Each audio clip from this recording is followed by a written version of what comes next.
बहुत जल्दी निकलना पड़ता है, 4, साढ़े 3, 4 बजे सुबह उठे, उसके बाद अपना टिफ़िन लेके फिर निकलते हैं, जब जाके वहाँ 7 बजे सुबह पहुँच पाते हैं। उसके बाद वो वैक्सीन लेके सीधा के सीधा जबलपुर स्टोर में आते हैं।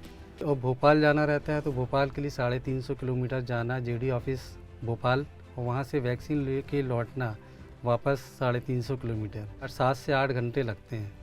और लौटने में भी उतना ही वक्त लगता है, यानी 16 घंटे लगता है कंटिन्यू। कंपनी से फ़ोन आ जाता है कि आपकी वैक्सीन कल सुबह 9 बजे फ़्लाइट से आ रही है। उस हिसाब से तैयारी करके जाना पड़ता है, फिर वहाँ से पिकअप करते हैं, यहाँ लेके आते हैं। और फिर एक ऑर्डर आ जाता है कि इनको जिलों को देना है, तो उसी दिन हम फिर जिलों को शाम को मैसेज कर देते हैं, आप अपनी वैक्सीन अलॉटमेंट आया है, आप अपनी वैक्सीन जो है लेके जाएं। उसके साथ उतनी डोज जो है सिरिंज दे दी जाती है। रात को भी वैक्सीन देना पड़ती है, रात को 10 बजे, 2 बजे, 3 बजे, जितने बजे लोग आए हैं उतने बजे वैक्सीन दी है। अब चैलेंज तो रहेगा ही उसमें। जिस दिन हमारे पास वैक्सीन आती है, ऐसा लगता है कि जैसे कि यहाँ पे एक प्रकार का मेला टाइप का लग गया हो। 15 से 20 गाड़ियाँ एट ए टाइम खड़ी रहती हैं, उसमें कम से कम 30 से 35 लोग एट ए टाइम, एक ज़िले से 2-2 लोग आते हैं कम से कम वैक्सीन को कलेक्ट करने के लिए। साथ में हमारे यहाँ का स्टाफ जो 4 लोगों का है, और साथ में ज़िले का स्टाफ 25 से 30 लोगों का, उसको हमको उस दिन मैनेज करना पड़ता है पूरा। उनके लंच की व्यवस्था भी हम कई बार करते हैं। लेट हो गए हैं तो हम उसके डिनर का भी और स्टे अरेंजमेंट भी हमको करना पड़ता है। वहाँ से लाने के बाद हम लोग सारी वैक्सीन अपने WIC में उसको स्टॉक कर लेते थे। फिर अलॉटमेंट मिलता था हम लोगों को स्टेट से, उसमें से हम लोग बना लेते थे कार्य योजना।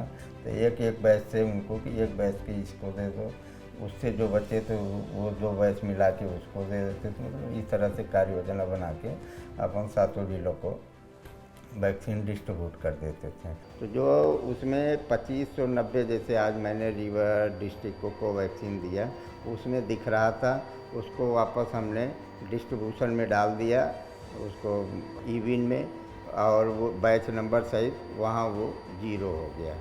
सभी मशीनें हमारी इवन से जुड़ी हुई है। इवन में पूरा डेटा सेव होता है वाया लॉगर ऑटोमेटिकली, और ये सर्वर के थ्रू ऊपर जाता है इवन में कि कहाँ पे किस मशीन में कौन सा टेम्परेचर कैसा, किस समय क्या है। अगर किसी भी कारण से हमारी मशीन में ब्रेकडाउन आता है या कुछ भी आता है तो ये टेम्परेचर लॉगर हमें बताता है। रास्ते में जितने भी कोल्ड चेन पॉइंट हमारे हैं, वाउचर साथ में लेके जाते थे, वाउचर काटते हुए उनको वैक्सीन डिस्ट्रीब्यूट करते हुए यहाँ वैक्सीन लेके आते। यहाँ लगभग 6 बजे पहुँचे। यहाँ पर 2 गाड़ियाँ खड़ी रहती थी, एक गाड़ी चितरंगी ब्लॉक को जाती थी, एक गाड़ी बैढ़न। इस प्रकार वैक्सीन आती थी, तुरंत हम लोग डिस्ट्रीब्यूट प्रयास था सेम टाइम या अधिकतम बिफोर 9 AM। तो हम लोगों ने तय किया कि जहाँ 2-2 ILR और डिफ्रीजर हैं, सिंगल कर देंगे। तो इस प्रकार हम 5 कोल्ड चेन पॉइंट तैयार किए उस समय कि इसको हम यहाँ शिफ्ट करेंगे, एलोकेट कर देंगे। और हमारे 10 इक्विपमेंट, 5 ILR, 5 डिफ्रीजर हमारे ख़राब पड़े थे, जो अन्य कोल्ड चेन पॉइंट में भी थे, कुछ यहाँ ज़िले में भी थे। तो उसको बनाने का प्रयास किया गया। और जो वैक्सीन यहाँ से जिला से जाएगी DBS से, पहले उसका वाउचर देखना, उसका एक्सपायरी डेट देखना, कब आई है, कैसे आई है, उसको गिनती करके फिर रजिस्टर में लिखना। रजिस्टर में लिख के और फिर जब मांग पत्र के अनुसार जब कार्य योजना आएगा तो फिर आप वितरण कर देना। जैसे ये 10-20 सेशन जो बना, उसके अनुसार पहले अपने रजिस्टर में नोट करते हैं संख्या, उसकी डोज, फिर ABD का स्थान कहाँ पर जाएंगे, एक कागज़ में उनको अलग से बनाते हैं। सुबह से निकल जाता हूँ तो वैक्सीन छोड़ने का 10 से 12 सेंटर्स कम से कम हैं, और 10 से 12 सेंटर्स छोड़ के मान लीजिए मैं पहुँचता हूँ तो लास्ट वो 35 से 40 किलोमीटर पड़ता है, यानी फिर उतना रिटर्न भी आना है। तो इस तरीके से 150 किलोमीटर के समथिंग पर डे हो जाता है।